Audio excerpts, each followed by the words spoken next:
ouvi sua oração e vi as suas... Ezequias, ouvi sua oração e vi as suas lágrimas. Glória a Deus. Essa é a mensagem de hoje. Ouvi a sua oração e vi as suas lágrimas.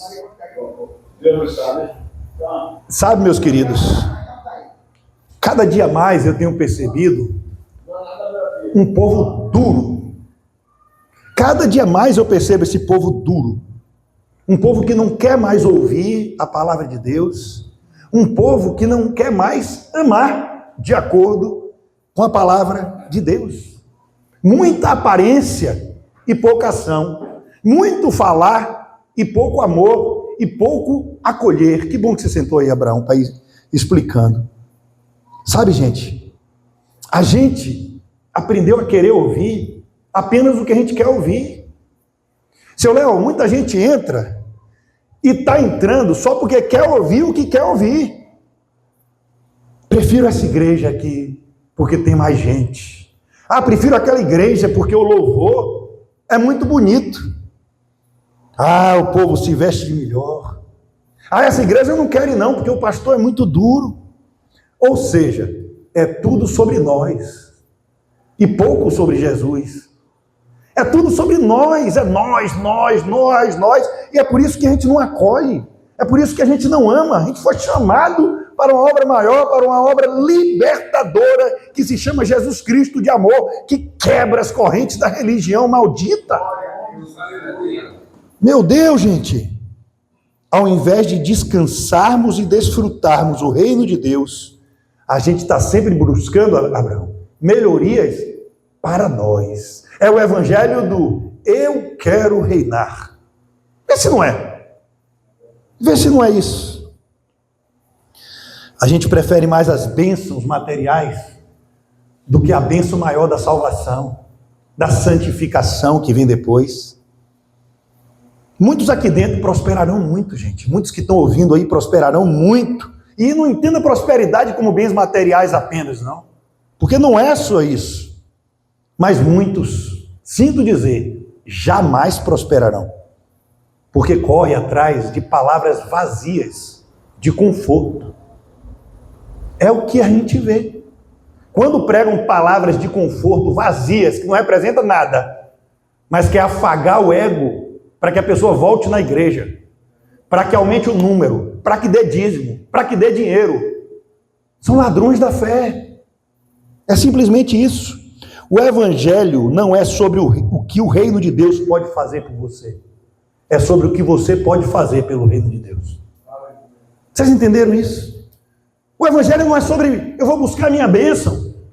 Não, o evangelho é como eu posso ajudar? O que eu posso fazer pelo reino de Deus? Por isso que essas duas figuras apareceram aí e o Espírito Santo disse, são meus. E eu falei assim, não, vocês vêm para cá, porque a gente precisa de vocês para nos ajudar. Às vezes eles têm mais para ajudar do que para ser ajudado. Mas a nossa capa de religioso vai dizer que a gente é melhor, ou que ele é melhor, ou que o outro é melhor, sendo que ninguém é melhor que ninguém. Todos somos irmãos no reino de Deus. E aquele que começou a boa obra em mim, começou em Silvia, começou em cada um de nós, e vai terminar até o dia do Senhor. Mateus 5, 43 a 45, vai dizer assim: vocês ouviram o que foi dito, ame o seu próximo e odeie o seu irmão. Eu, porém, lhes digo, amem os seus inimigos e orem pelos que perseguem vocês, para demonstrarem que são filhos do Pai de vocês que está nos céus. Porque, pois, ele faz o sol nascer sobre maus e bons, e vi chuvas sobre justos e injustos. Vocês meditam na Bíblia? Vocês param para ouvir o que o Espírito Santo quer dizer? Vocês param quando tem uma conjunção na Bíblia? Pois, porque, mas. Cara, isso aqui é forte o que ele falou aqui. Olha bem. Porque Jesus está dizendo para amarmos e orarmos por nossos inimigos. É para sermos bonzinhos? Não, olha aqui, para demonstrarmos que somos filhos de Deus. Orem pelos seus inimigos, desejem um bem a seus inimigos, porque assim vocês demonstram que são filhos do Pai. Está cheio de gente dizendo que é filho do Pai, e não é. Ou ainda não é. E isso em momentos bons e ruins, com chuva ou com sol, pois os bons e maus momentos vêm para todos. Sabe o que ele está dizendo, meu amor? Quem cuida de toda a situação sou eu. Se alguém prosperar, está no meu propósito. Se alguém te fizer mal, eu permiti. Vem tempo bom e ruim sobre qualquer um, mas quem se mantiver em mim, mesmo na chuva, esse prosperará. Continue sendo sol, mesmo quando estiver chovendo. Deus é lindo, cara. Gente, veja que promessa linda, meus queridos, que eu até postei no grupo ontem. Salmos 34, 7 a 10. O anjo do Senhor acampa-se ao redor dos que o temem e os livra. Provem. Você está provando hoje aqui. Provem e veja como o Senhor é bom. Bem-aventurado é quem nele se refugia. Temam o Senhor, vocês que são seus santos, pois nada falta aos que o temem. Os leãozinhos passam necessidade e sentem fome, porém os que buscam o Senhor, bem nenhum lhes faltará. Amém. Eita glória! Quem está buscando o Senhor aí? Bem nenhum te faltará. Enfim, vou começar a introdução agora. Eu quero falar sobre um grande rei de Israel, que pelo título você deve saber quem é. Não quero falar sobre Davi, não é Salomão. É um rei que vem bem depois, e que às vezes muitos não sabem nem o nome. Mas, gente, talvez é o maior rei junto com Josias. Depois de Davi, claro, que é o rei Ezequias. Ele estava no auge, aos 40 anos de idade. Quase uma década a menos do que eu, no auge. Ele tinha vivido muita coisa. E ele estava num momento muito legal, velho. De poder, riquezas, conquistas e o mais importante, intimidade com Deus. Era o cara. Ele assumiu o reinado com 25 anos só. E veja o que Deus disse a ele. Está em 2 Reis 18, 3 a 7. Eu vou falar de uma maneira bem fácil para todo mundo conseguir entender. Vou pregar de uma maneira bem facinha. 2 Reis 18, 3 a 7. Vejam bem. Ele fez o que o Senhor aprova, tal como tinha feito Davi, seu predecessor. Removeu os altares idólatras, quebrou as colunas sagradas e derrubou os postes sagrados. Despedaçou a serpente de bronze que Moisés havia feito. Por quê? Porque o pessoal estava idolatrando. Pois até aquela época os israelitas lhe queimavam incenso. Ela era chamada Neustã. Ezequias confiava no Senhor, o Deus de Israel. Nunca houve, preste atenção nisso aqui, que Deus não está falando de Davi, Léo. Olha aqui, ó. Nunca houve ninguém como ele entre os reis de Judá, nem antes e nem depois. Como Ezequias não teve outro. E o Senhor estava com ele. Era bem sucedido em tudo o que fazia. Rebelou-se contra o rei da Síria e deixou de submeter-se a ele. Cara, como eu gosto de falar. Vocês precisam entender algo aqui. Não olhem com o olhar de hoje. Os caras estavam toscos. Eles eram do Antigo Testamento. Esse rei Ezequias conheceu a graça antes de Jesus Cristo vir. Vocês entendem o cenário da época? O nível de fé que Ezequias tinha, sem ainda ter vindo Jesus. Cara, ele entendeu a graça numa época de lei. Imagina Ezequias. Imagina Isaac, o cara, velho. Ele pegou, fez uma festa dos pães sem fermento fora da época. Quando um cara que tocou na arca foi fuzilado. Ele pegou e ungiu sacerdotes da maneira que não era convencional. para adiantar, porque ele disse assim, peraí, nunca mais fizeram essa festa, eu vou fazer para o Senhor, da maneira que eu consigo nesse pouco espaço de tempo. Aí quebra os paradigmas de hoje das pessoas que ficam acorrentadas com essas religiãozinhas que diz, não pode usar roupa assim, tem que vir assim, não pode usar bigode, não pode usar barba, não pode fazer isso, não pode fazer aquilo. E Ezequias, numa época que não podia fazer nada, ele entendeu que para agradar o Senhor, ele quebrava algumas leis, mesmo se mantendo na lei, no conceito de Jesus. Vocês estão entendendo? Olha, gente, quebrou as correntes da religião, acabou com a idolatria, cumpriu os mandamentos, tudo que ele fazia era bem sucedido, e ele sempre buscava e escutava a voz de Deus através do profeta Isaías. Era como Deus, profeta no Antigo Testamento era como o próprio Deus, era a boca de Deus, ele se submetia ao profeta Isaías. E aí, aos 29 anos de Ezequias, acontece o seguinte, um rei chamado Senaqueribe, que era um que se viesse hoje eu ia dar uma sapatada na cara dele, ia pegar o facão ali, que está no carro, ele invade Israel inteiro, ele conquista Israel inteiro, gente. Os 29 anos de Ezequias. 11 anos se passa, quando Ezequias tem 40 anos, ele já tinha cercado Judá. Ezequias, mesmo agradando o Senhor, começa com 25 anos. Repare quanto tempo se passou, 15 anos. Ele com 40 anos, Judá cercado. Ele fazia o que agradava o Senhor, mas ficou com medo. Ele ficou com medo, Senaqueribe dizendo que invadir. Ele fez assim, não invada não. Pegou todo o ouro e deu para Senaqueribe. Tirou até as fechaduras de ouro que Salomão tinha botado no templo e entregou tudo para o inimigo. Aí o inimigo pegou e desistiu de atacar, tudo bem, mas como é o inimigo, mentiroso é mentiroso, voltou depois. Quando ele volta depois, encontrou outro. Por quê? Porque Deus às vezes deixa acabar tudo da gente, para a gente aprender que quem manda é Ele. Para a gente aprender a confiar. Agora era outro Ezequias, esse Ezequias agora não tinha mais ninguém confiar, não tinha mais ouro, não tinha mais nada para entregar, e ele ficava de lá, você quem é seu Deus? A gente vai invadir, você não sou nada, ficava lá escarnecendo do Deus. Agora Ezequias descansou em Deus.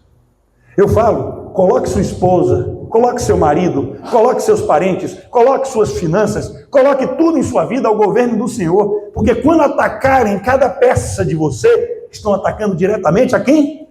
A Deus. E foi isso que Ezequias fez. Ezequias fez assim, nas minhas palavras, se recostou assim e fez assim, Senhor, não deixava não. Está vendo aí que esse homem está falando de você? Se eu fosse o Senhor, não deixava não. Ó. Deus pegou, mandou um anjinho. O exterminador do futuro, do presente, do futuro, do passado. Foi lá um anjinho e derrotou todo o exército de Senaqueribe. Foram quantos? 185 mil, né? 185 mil soldados. Só com um anjinho. Imagina só. Aí, aquela conversa, Silvia, que a gente estava tendo no carro, que certas horas a gente age, certas vezes a gente só descansa, que o Senhor derrota todos os inimigos. Tem hora para tudo. Tem hora para tudo. Gente, ele era um rei vitorioso. Eu só contei isso para dizer uma coisa. Cuidado com a vitória. Cuidado com os elogios. Cuidado com as bênçãos. É melhor vocês me criticarem quando terminar o culto. É menos perigoso do que elogiarem demais. Porque o elogio derruba a gente. A bênção derruba a gente. A vitória derruba a gente. Se a gente não estiver firme na cruz de Jesus Cristo. Firme naquele que diz que sem Ele a gente não é nada. Toda a honra e toda a glória seja dada ao nome do nosso Senhor Jesus Cristo. Tem sempre um momento em nossa vida que achamos que estamos vitoriosos. A gente começa a ficar certo em tudo, Isaac. Geralmente é quando a gente começa a responder assim, se eu fosse você, eu faria isso. Que nada, olha o que eu conquistei. Eu confio em mim mesmo. Sabe, Isaac, me chamaram, eu orei e tudo se resolveu. Estava tendo, todo mundo lá estava brigando. Aí eu cheguei lá, orei, acabou o tráfico, acabou a briga. Oração poderosa da minha igreja. Davi, homem segundo o coração de Deus. Mas quando ele estava vitorioso em tudo, ele achou que podia contar sozinho, só pelo exército dele. Foi contar o tamanho do poderio dele de guerra. E Deus quase exterminou Israel.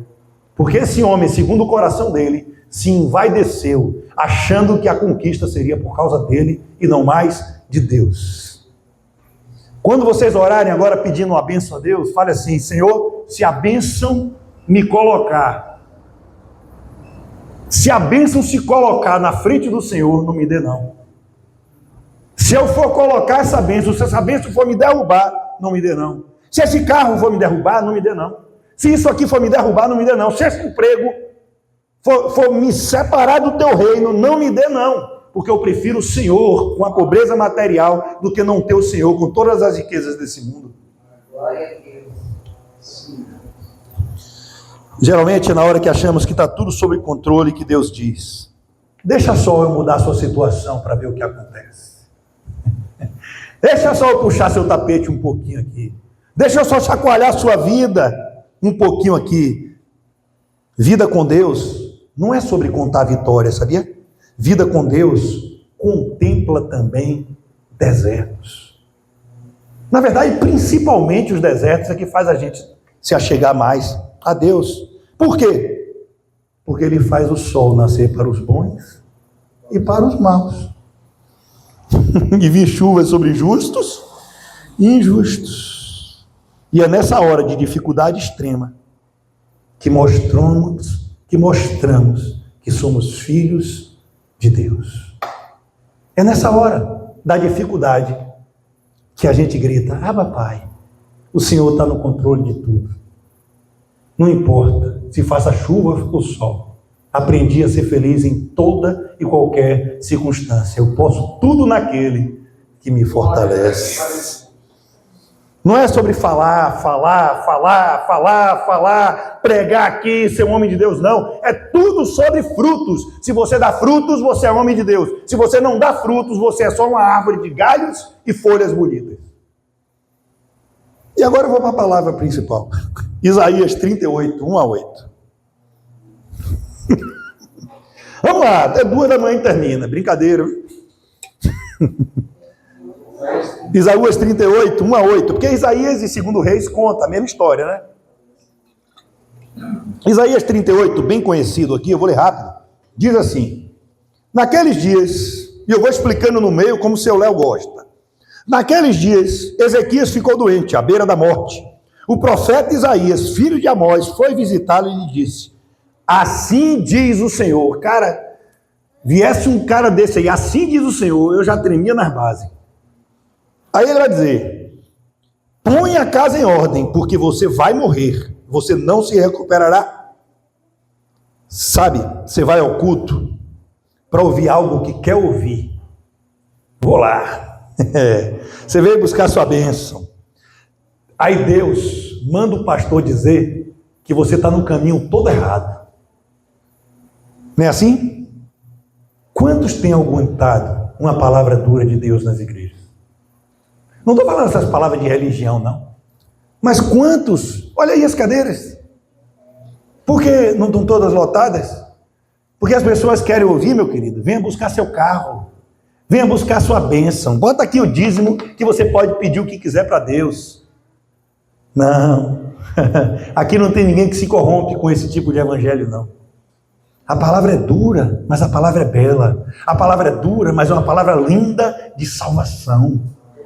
Porque não tem prêmio melhor do que a salvação em Jesus Cristo. Sabe, eu tenho aprendido uma coisa. Ali, foi massa que depois eu debati no outro dia com Isaac, hoje um pouco com Abraão, no estudo bíblico, bacana, né? Aí eu estava pensando assim: por que Jesus falou tanto em inferno no Novo Testamento? Porque a palavra diz o seguinte: que todos serão indesculpáveis naquele dia. Ele tinha que falar, ele tinha que dizer: olha, que ali a pessoa haverá choro e ranger de dentes, porque agora a pessoa será indesculpável. Já foi falado. Ou seja, eu estava meditando, Senhor, tanta gente entra na igreja por medo do inferno, mas depois se converte. Tanta gente entra na igreja, Isaac, para paquerar, e depois conhece Jesus. Então não importa como entrem, o que importa é como sai, é como se transforma. Mas vocês que estão aqui, por que o pastor não prega sobre o inferno? Porque vocês já entraram. Eu não preciso pregar sobre isso. Eu tenho que pregar sobre Jesus. Eu tenho que pregar, vocês já entraram aqui. Então, recebam o amor de Jesus. Recebam a bondade do reino de Deus. E ele diz, não tenham espírito de medo, tenham certeza da sua salvação. Não há essa necessidade de meter medo com o inferno para alguém que já está aqui dentro. A pessoa veio com medo do inferno, mas sentou nessa cadeira e ouviu sobre o paraíso. Ouviu sobre a salvação, ouviu sobre esse Deus que mandou seu único filho para que todos que nele crescem não pereçam, mas tenham a vida eterna.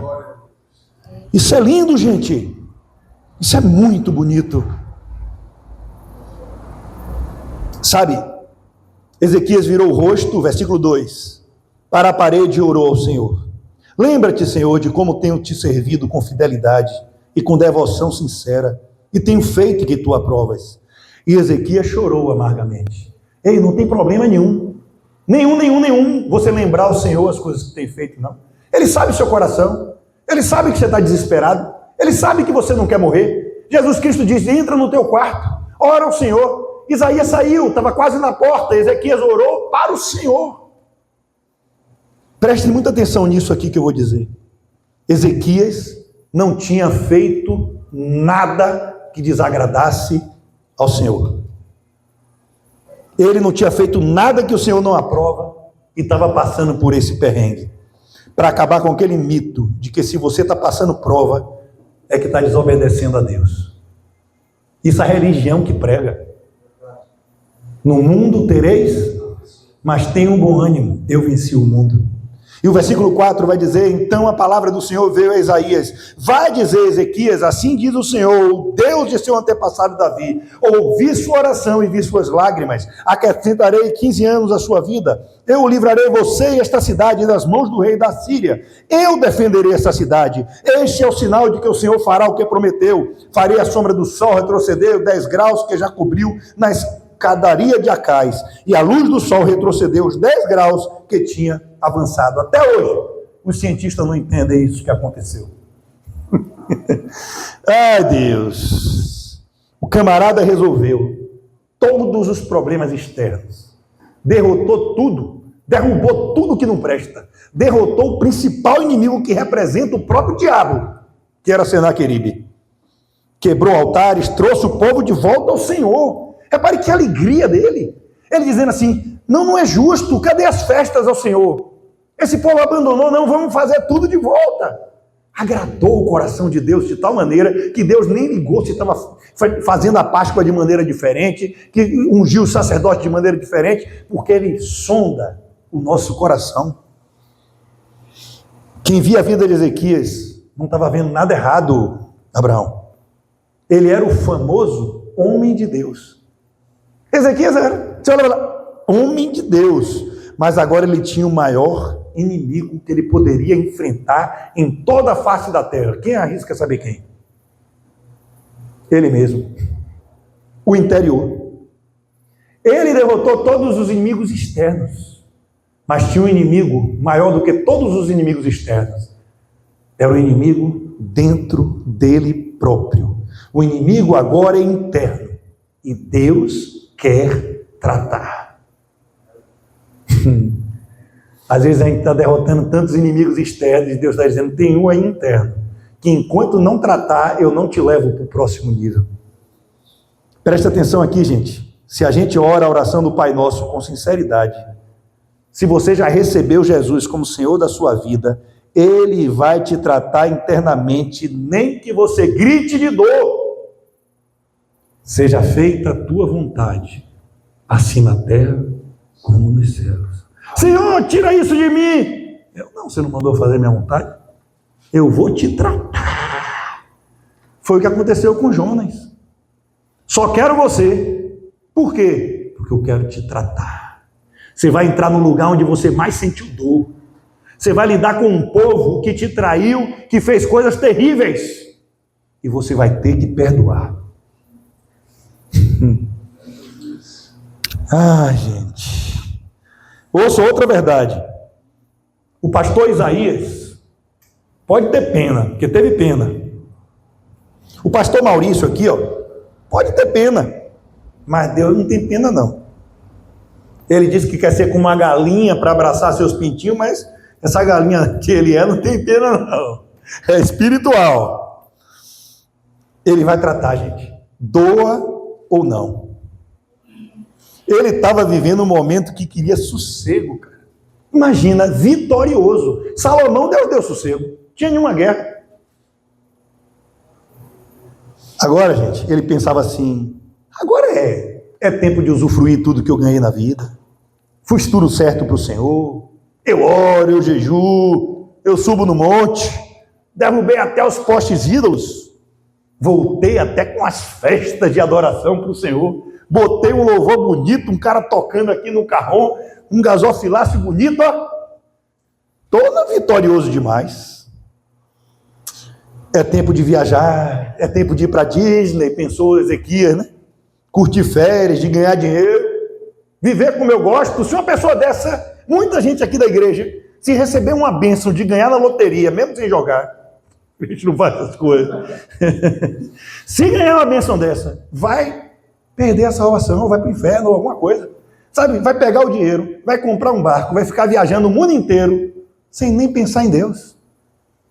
Muita gente que recebe bênção, eu sempre lembro uma pessoa aqui, Isaac, que eu orei com a mão na coluna, saiu completamente curada, imediatamente. Nunca mais voltou. Não estou falando só voltar para a igreja, não. Mas poderia ter voltado, pelo menos de gratidão, né? Mas é a Deus. Quando eu fiquei internado no hospital lá, por causa da cirurgia no quadril, tinha um padre do meu lado. E aconteceu uma coisa interessante, que esse padre tinha um pé que ele caiu de um coqueiro. Eu falei assim, rapaz, não dê uma de Zaqueu não, rapaz. Você foi dar uma de Zaqueu, caiu do coqueiro. Aí ele deu risada. Um padre gordo que roncava, velho. Esse padre foi uma bênção e uma maldição ao mesmo tempo. Porque quando ele entrou, eu senti de Deus que ele estava entrando por mim, não pela cirurgia. Ele ia ser uma bênção em minha vida, um padre. Ele estava ali. E aí o pé dele estava estraçalhado. E o médico falou que ia ter cirurgia. Quando chegou a noite, eu virei para ele e fiz assim, olha, você não veio aqui para fazer cirurgia, não. Você veio aqui porque eu precisava de você. Seja curado em nome de Jesus. Aí dormi. Quando chegou de manhã, o médico foi ver e deu alta para ele. Estava todo regenerado. E aí eu falei, eu já estava me sentindo, cara. Depois eu estou aqui todo quebrado. Eu era o pior caso daquele quarto, de toda a ala toda. Eu, imóvel, né? Quando o pessoal dizia assim, tá reclamando de quê? Olha aquele pastor daquele quarto lá como está, que nem se move. Aí eu falei assim, olha, vem aqui para orar, vem aqui à noite para orar. Aí o Espírito Santo sussurrou para mim, ei, não mandei você aqui para tratar ninguém. Mandei você aqui para ser tratado. Calei minha boca. Aí deixei todo mundo ministrar na minha vida. Aí entrou um cara da Universal, do Reino de Deus lá, um pastor novinho. Aí falou, você não vai querer? Eu falei, claro que eu quero, manda ele vir aqui. Estava lá, orou por mim, foi uma bênção. Ah, mas Universal faz isso e aquilo. Mas foi o único que estava lá orando por todas as pessoas. A gente tem que abrir nosso leque. Não importa de onde é. Ele era um servo do Senhor que estava dentro dessa denominação. Deus é lindo, cara, em todo momento. Sabe, gente, é tempo de curtir a vida. Vir para a igreja que nada. Que mané fazer devocional, aprender mais da palavra? Tenho mais o que fazer. Quero cuidar do corpo. Quero ir para a academia. Ah, eu prefiro ir para o aniversário do que ir para as coisas de Deus. Igual à época de Noé. Preste atenção a duas passagens que Jesus nos ensina. Uma, você que está de pé, cuide-se para que não caia. A outra está em Tessalonicenses 5,3. Quando andarem dizendo paz e segurança, eis que lhes sobrevirá repentina destruição. Aí veio o inimigo, talvez o pior que ele já enfrentou na vida dele, e esse era mortal. O inimigo mais mortal, seu Léo, que a gente pode enfrentar, mora dentro de nós. A gente que acaba com os planos de Deus em nossas vidas. É por isso aquela parábola da semente, quando a gente não entende, vê o inimigo e rouba. Porque morrerás e não viverás. Jesus conta uma parábola, eu já estou quase terminando, de um homem, um cara que tinha um celeiro abarrotado de colheitas. Estou ficando rico, vou fazer mais e mais celeiros, que aí eu posso juntar mais dinheiro, mais dinheiro, mais dinheiro, mais dinheiro. Mais dinheiro eu estou falando na nossa época, né? Um celeiro não é para dinheiro. E Jesus diz: louco, essa noite vão pedir tua alma, e o que tens para oferecer. Louco, essa noite pedirão tua alma, e o que tens para oferecer. Meu querido, não é a bebida, não é as perseguições que eu sei que você sofre, não é a luta que leva a tais coisas que vai afastar Deus de você, não. O Espírito Santo te ama, Deus te ama. O que você pode ter para oferecer para Deus é todo o seu amor. É isso que Deus quer de ti e de todos nós aqui. Todos nós. Cara, Jesus contou essa parábola porque, gente, sabe o que ele estava dizendo? A vida de um homem não é resumida pela quantidade de seus bens e suas conquistas. Não é resumida por viver para si. Porque quem quiser ganhar a sua vida, vai perder. E quem perder a sua vida por amor de mim, ganhará. Então não adianta levar uma vida só em distrações, sem se preocupar com Deus, porque você vai perder. Perder. Estava meditando também, que eu sou meio doido, naquela outra parábola que fala, é melhor entrar no céu com maneta ou sem um olho, do que com os dois serem lançados no inferno. E eu estava analisando o que Jesus dizendo, é tão básico. O que ele estava dizendo é, gente, melhor perder a sua vida aqui e entrar no céu, do que viver só para si nessa terra e perder a salvação. Não, gente. E quem perder a sua vida é negar os prazeres do mundo. Quem perder a sua vida ganhará até mesmo nesse mundo. Não é só no céu, não, gente. Bem que céu é uma figura de linguagem. Os Estados Unidos fala melhor, né? Paraíso. A gente já está no céu, a gente já está no reino de Deus, a gente já é nova criatura. E eu não sei vocês, mas Isaac falou uma coisa aqui no discipulado que foi muito bom, que é, quando a gente está cheio de Jesus, essas coisas, vou falar essa palavra aqui, não é mais tão pesada não, a gente brocha para as coisas do mundo. Não tem mais. Pode falar, meu querido. E aqui no versículo 20, esse homem é chamado de louco. Deus chamou ele de louco. De louco, louco. Essa noite podem pedir sua alma. E aí? O que você vai ter para me oferecer? Dinheiro eu não quero. Trigo eu não quero. Eita, Deus lindo. Obrigado, seu Léo. Cuidado, gente. Temam aquele que tem o poder de lançar todo o corpo quanto a alma ao inferno. E chorou Ezequias muitíssimo. O Pai nos enxerga, sabe? E Ele aguarda o quebrantamento. É só isso que eu quero dizer aqui. Porque a gente fala essas coisas, mas eu quero vir com boas notícias. Ele aguarda o quebrantamento. Eu sei que muita gente aqui, Isaac, vai entrar mais gente, não vai nem ouvir o que eu estou falando. Você profetiza, o que importa é quando sair dessa porta. Ei, muita gente, seu Léo, não vai entender nada. Quando sair dessa porta, vai continuar com a vida medíocre que tem. Sabe por quê? Não adianta eu me esgoelar aqui. Quando a pessoa não se quebranta, ela não vai entender nada, porque ela não deixa o Espírito Santo convencer. Não adianta falar nada. E a gente tem que continuar amando e saber que tem um tempo para todas as coisas. É assim, gente. Antes de Isaías deixar o pátio, a palavra do Senhor veio a ele, volte e diga, Ezequias, eu estou dando 15 anos a mais de vida para ele, mas diga, ponha a casa em ordem. Ouvi a tua oração e vi tuas lágrimas. Tanto Isaías quanto Ezequias tinham um chamado forte de destruir os ídolos. Isso é importante eu dizer. Fiquem todos atentos. O ídolo tem ouvido, mas não ouve. Tem olhos, mas não vê. Tem boca, mas não fala. Tem pernas, mas não anda. Mas o Deus que Isaías e que a gente serve é um Deus que vê suas lágrimas e ouve as suas orações. Ele tem ouvidos e ouve. Deus seja louvado. Pessoal, o Deus que servimos vê suas lágrimas e ouve sua oração. Vocês entendem e creem nisso, pelo amor de Deus? Eita glória! Se sua oração é apenas religiosa, é para um ídolo que ela está indo, chamado religião. Se sua oração é só para aparecer, tem gente que diz assim, Isaac, eu chamo aqui para orar, mas eu não sei orar bonito. Não, às vezes a pessoa é nova na fé, tudo bem, mas ela tem que entender que não existe isso de orar bonito.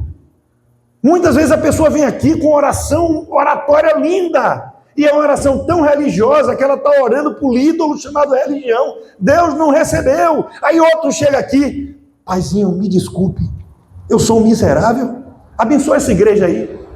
É isso aí, tchau. E Deus recebeu.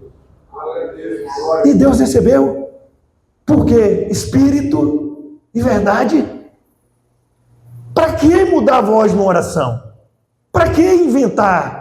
Para que acrescentar versículos difíceis para muitas vezes dizer que, como fala Abraão, verdadeiramente dizer que sabe os versículos da Bíblia? Está enganando a quem, gente?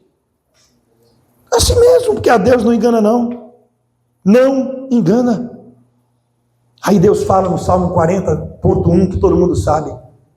Esperei pacientemente no Senhor. Ele inclinou os seus ouvidos e ouviu o meu clamor. Deus é um Deus que continua ouvindo o seu clamor. Ele não desiste de você, ele não desistiu de Ezequias, e ele é o mesmo ontem, hoje e haverá de ser. Clame para ele hoje à noite, gente. Clame, ore. Jesus disse que é uma relação com o Pai. Esqueça essas orações repetitivas.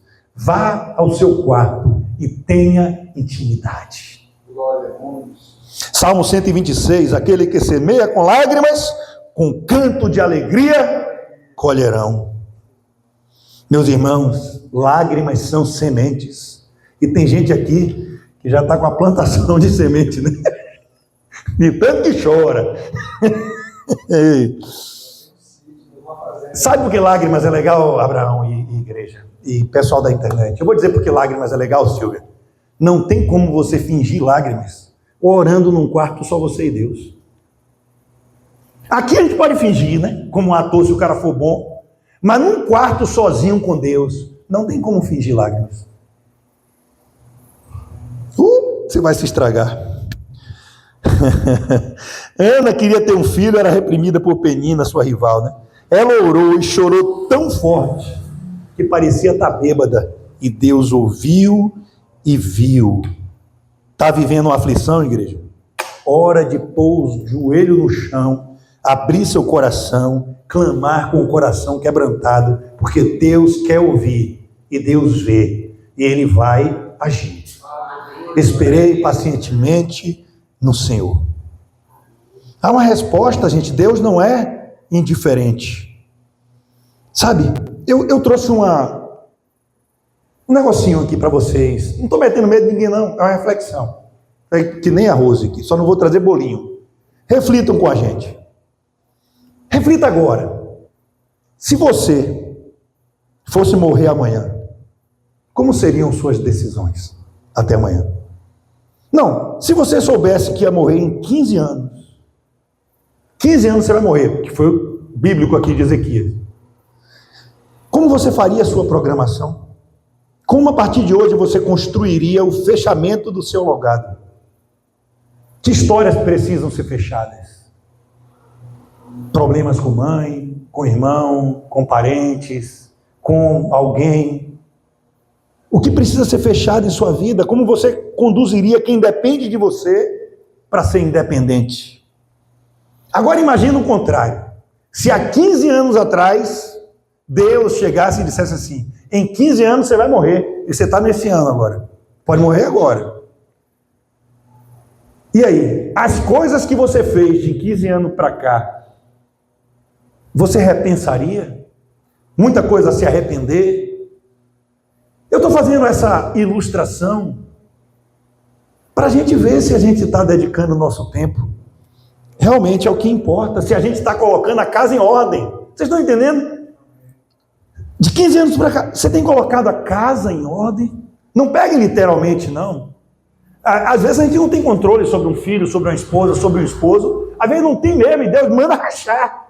Não estou falando isso, eu estou falando, mas você coloca a sua casa, o seu interior em ordem também? Está tudo beleza aí com Jesus Cristo? Pouco arrependimento? Porque se eu estou causando um reboliço aí na sua vida, esse é o objetivo. Ponha a casa em ordem, interna e externamente. Todo o seu tempo é de Deus. É isso mesmo, alienadão aqui, mas vocês vão entender depois que não tem nada de alienado. Todo o seu tempo é de Deus. Jesus diz, orai sem cessar. Não é igual maluco, ajoelhado, orando sem cessar, não. Você pode estar jogando um bola, mas Deus está ali com você. Ou você esquece de Deus? Você pode estar fazendo, está malhando, mas Deus está ali com você. Ou você esquece de Deus? Não, é uma vida com Deus. Não é assim? 24 horas com Deus, sem ser alienado. Abraçando, ajudando. Uma vida como Jesus pisou na terra.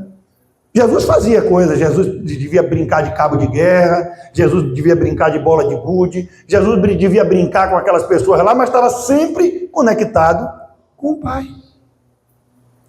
A gente não pode esquecer isso. Não pode.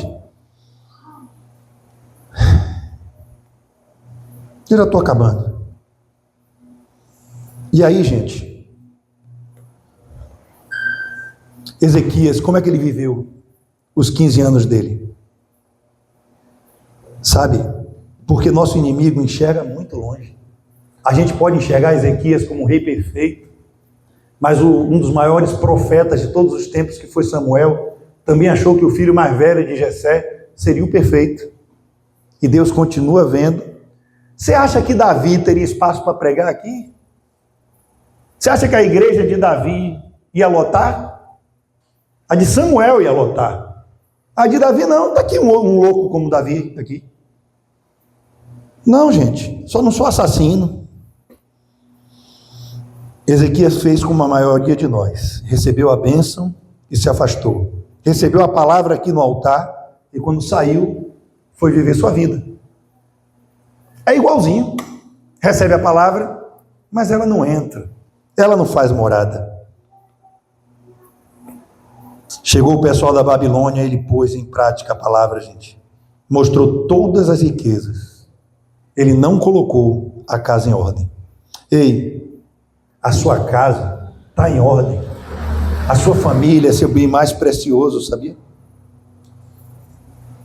Ou você está vivendo preocupado apenas em se manter nesse mundo?